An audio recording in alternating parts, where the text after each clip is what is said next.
ફરી એકવાર સ્વાગત છે અમારી ચેનલ ફ્લેવર્સ બાય સોનલ. અને દિવાળીનું જે સફાઈનું કામ હતું તે પણ પતી ગયું છે, પછી શોપિંગનું કામ છે તે પણ પતી ગયું છે, બધું જ પતી ગયું છે. હવે રહ્યું છે નાસ્તા બનાવવાનું છે અને થોડું ઘણું સ્વીટ ફરસાણ એ બધું અમે ઘરે જ બનાવીએ છીએ. તો આ બ્લોગમાં છે અમે શું શું કરીએ છીએ, શું બનાવીએ છીએ, કઈ રીતે લાઇટિંગનું ડેકોરેશન કરે છે, બધું જ મારા આ બ્લોગમાં છે. તો વિડીયોને એન્ડ સુધી જોવાનું ના ભૂલતા, જલ્દી ચેનલને સબસ્ક્રાઈબ કરી દેજો. ફ્રેન્ડ્સ, મમ્મી બનાવે છે નાયલોન પૌવાનું ચવાણું. તે અમારા ઘરમાં બધાને બહુ ભાવે છે અને સ્પેશિયલી જૈનમને અને પપ્પાને આ ચવાણું બહુ જ ભાવે છે. તેને બનાવવા માટે મમ્મીએ લઈ લીધું હતું કડાયામાં થોડું અડધી વાટકી જેટલું તેલ. તેમાં નાયલોન પૌવા નાખીને ધીમા ગેસથી 5 થી 10 મિનિટ સુધી શેકવાના છે. આ રીતે તે શેકાઈ જાય પછી તેને આવી રીતે ત્રાસમાં આપણે પોળા કરી દેવાના છે. આપણે તેને જે એડ કરવું હોય તે અંદર આપણે નાખી શકીએ છીએ. તો મારે એડ કરવાની હતી અંદર ચણાની દાળ. તો મેં એને 3 કલાક તેને ચણાની દાળને પલાળી લીધી હતી. પલાળીને પછી તેને ચાયણા વડે કાઢી લીધી અને કોરા કપડામાં તેને 5 થી 10 મિનિટ સુકાવા દીધી હતી. સુકાઈ જાય પછી તેને પણ આપણે જારામાં નાખીને ચણાની દાળને પણ તરવાની છે. તમે આમાં વટાણા પણ એડ કરી શકો છો. વટાણાને પણ પલાળી અને અંદર આવી રીતે આમ સેમ આ જ રીતે તળીને તમે આ ચણાની અંદર એડ કરી શકો. તમને ભાવતી વસ્તુ તમે ચણામાં એડ કરી શકો છો. તો થોડીક વાર ધીમા ગેસે આવી રીતે દાળને સરસ રીતે અમે તળી લીધી અને પછી મમ્મી અંદર એડ કર્યા સિંગદાણાને પણ એ જ રીતે જારામાં અમે લોકોએ તરી લીધા. તરીને બધું હવે આપણે અંદર મિક્સ કરી લઈશું. તો ચવાણાની અંદર તમને જે ભાવતી વસ્તુ તમે એડ કરો છો. તો અમે સિંગદાણા, પછી નાયલોન પૌવા, પછી ઝીણી એકદમ સરસ આવે છે સેવ અને ચણાની દાળ. ઘણા લોકો અંદર મગ પણ એડ કરતા હોય તો મગ પણ તમે અંદર એડ કરી શકો છો. તો આ રીતે અમે બધું અંદર એડ કરી દીધું. 1 બાય 1 મમ્મીએ બધું તળી દીધું અને બીજી બાજુ તેને તેલમાં જીરું અને રાઈ નાખી આવી રીતે લીલા મરચાંને આવી રીતે ચડાવી લેવાના છે અને અંદર થોડુંક મીઠું નાખીને આવી રીતે ઘણો બધો લીમડો નાખીને પછી તેને શેકી અને થોડી વાર ચડવા દેવાનું છે. ચડી જાય પછી આ બધો મસાલો ચડી જાય છે તે આપણે પૌવા જે તળેલા છે તેની અંદર આપણે એડ કરી દઈશું. તો પછી અંદર મમ્મી હળદર અને થોડુંક મીઠું નાખીને થોડું તેને પણ 5 થી 10 મિનિટ સુધી ચડવા દેશે. ચડવા દઈને પછી આપણું જે નાયલોન ચવાનું જે આપણે તળીને બધું મિક્સર રેડી રાખ્યું હતું તેની અંદર આ રીતે એડ કરી શકે છે, એડ કરી લે છે. હા, તો આવી ગઈ જઈને બહુ મસ્ત બન્યા. તારે ખાવા છે? ટેસ્ટ કરવા છે?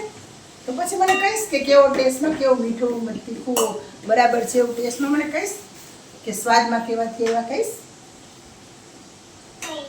ને? તો તને કેવા ભાવે? મીઠા ભાવે કે તીખા ભાવે કે ફરસા ભાવે? ચવાણું તને કેવું ભાવે? હવે આમાં ખાંડનો પાવડર નાખવાનો થોડો.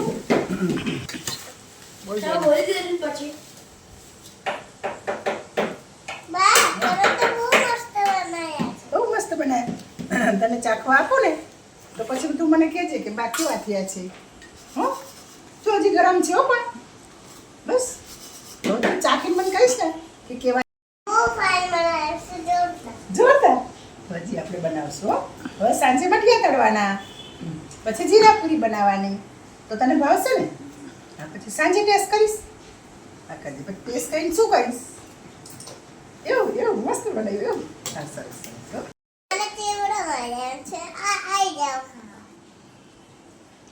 પછી જૈનમે તો ટેસ્ટ કરીને તેનો રિવ્યૂ આપી પણ દીધું કે બહુ ટેસ્ટી, યમ્મી અને સ્વાદિષ્ટ છે. તો હા મિત્ર, પછી અમે પણ ટેસ્ટ કર્યું. ખરેખર બહુ મસ્ત હતું. બજારમાં મળતું હતું તેવું જ હતું, પણ બજારમાં મળે તેના કરતાં ઘરે જ આપણા હાથે બનાવીને આપણે મહેમાનોને સર્વ કરીને આપણે પણ ખાઈએ તો બહુ જ મજા આવે. તો આ રીતે તમે પણ આ રેસીપીને જરૂરથી ટ્રાય કરજો. તો તમને ફરસાણ ભાવતું હોય તો આ રીતનું તીખું અને તમે અંદર થોડું સ્વીટ પણ એડ કરી શકો છો અને થોડો ગરમ મસાલો પણ એડ કરી શકો છો. આ બધું નાખીને બહુ સરસ અને ટેસ્ટી સ્વાદિષ્ટ ચવાણું અમે ઘરે જ બનાવી લીધું. તો અમને બધાને તો બહુ જ ભાવ્યું. પછી અમે અંદર એડ કરી ઝીણી એકદમ સેવ આવે ને તે આ રીતની. જો અમે મમ્મીએ ઘરે બનાવી હતી પણ તે થોડીક મોટી થઈ હતી એટલે અમારે આ થોડી બહારથી લાવવી પડી, પણ આ પણ સારી જ હતી. અને જૈનમ તો જો જલ્દી ખાવા પણ માંડી. અરે ઊભી રહે એમ કરતાં એ તો કોઈનું માન્યું જ નહીં અને તે આ રીતે ખાવા પણ માંડી.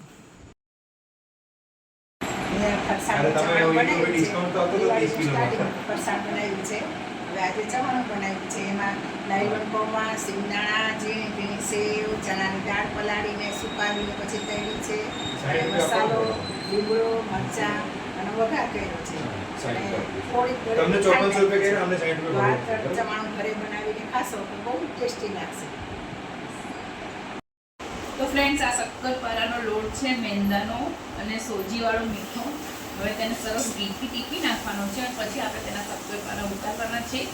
શક્કરપારા એકદમ ક્રિસ્પી મસ્ત બજાર જેવા બનવાના છે. તો મેં કઈ રીતે બનાવે છે તમે જોજો અમારો વિડીયો, બરાબર. અને આ એકદમ સરસ સોફ્ટ થઈ ગયો છે. હવે એકદમ સરસ કોટનનું કપડું ઢાંકીને થોડી વાર આપણે રાખી લેશું અને 20 મિનિટ પછી આપણે શક્કરપારા ઉતારવાના છે. તો આ રીતનું સોફ્ટ કરી દો છે લોટ એકરસ. તમે જોઈ શકો છો અંદર જીરાનો પાવડર, ઘીનું મોણ, ખાંડનું પાણી અને બધું નાખીને સરસ કરી દીધો છે. થોડીક વાર હવે તેને રેસ્ટ કરવા માટે આપણે રાખી લેશું. બસ ચલો, ચવાણું બની ગયું બપોરે. અને અત્યારે શક્કરપારા, મેંદાના લોટના શક્કરપારા બનાવીએ.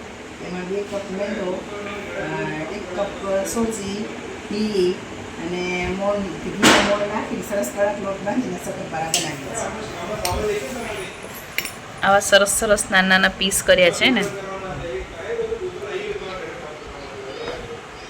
નિશાબેન પણ મમ્મીની મદદ કરતા હતા અને મેં બીજી બાજુ તેલ મૂકી દીધું હતું, કારણ કે શક્કરપારા ઘણા બધા બનીને રેડી થઈ ગયા હતા. હવે તેને આપણે તળવાના છે. તો આ રીતે નાના નાના પીસ કરીને હું આવી ગઈ હતી તળવા માટે. તો એક ગાંઠ તો મેં તળીને રાખી તો આને ધીમા ગેસે રાખવાના હોય છે અને ઘડીએ પડી ફેરો ફેરો કરવાના છે, એટલે બધી બાજુ તે સરસ રીતે ચડી જાય. તો હું તમને બતાવું. ચલો મારા શક્કરપારા.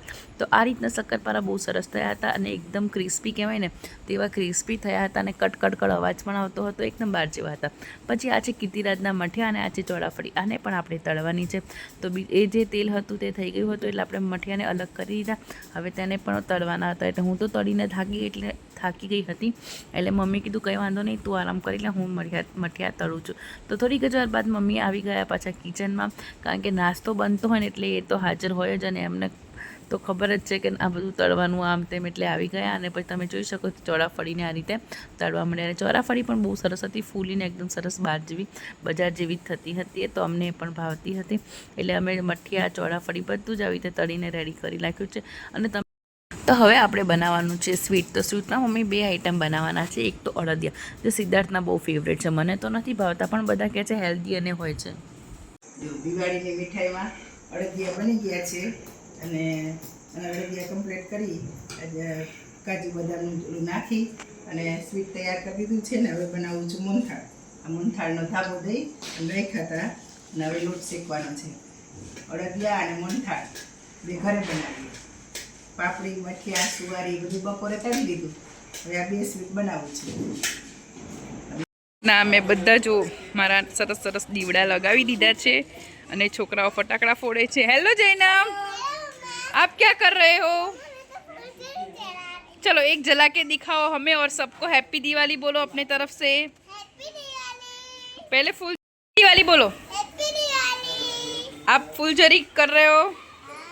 बहुत अच्छा. બાર બહુ સરસ રીતે ફટાકડા ફોડતા હતા અને આપણું મુહૂર્ત આવી ગયું હતું કે લક્ષ્મી પૂજન કરવાનું હતું. તો મમ્મીએ આ રીતે કરી દીધું લક્ષ્મી પૂજન કરવા માટે તેમણે જે જૂના સિક્કા હોય છે તેની પૂજા કરી હતી, નોટોના બંડલની પૂજા કરી હતી, જે ઘરમાં ગોલ્ડ હોય તેની પૂજા કરીને આ રીતે પ્રસાદી કાજુ કતરી ધરાવી અને અમે બધા એકદમ સરસ રીતે લક્ષ્મી પૂજન કર્યું, દર્શન કર્યા અને પછી મેં ઘરમાં જમવાનું બનાવ્યું. તો કેવો લાગ્યો મિત્ર મારો ફરસાણનો બ્લોગ? તો ગમી ગયો તો જલ્દી ચેનલને સબસ્ક્રાઈબ કરવાનું ના ભૂલતા.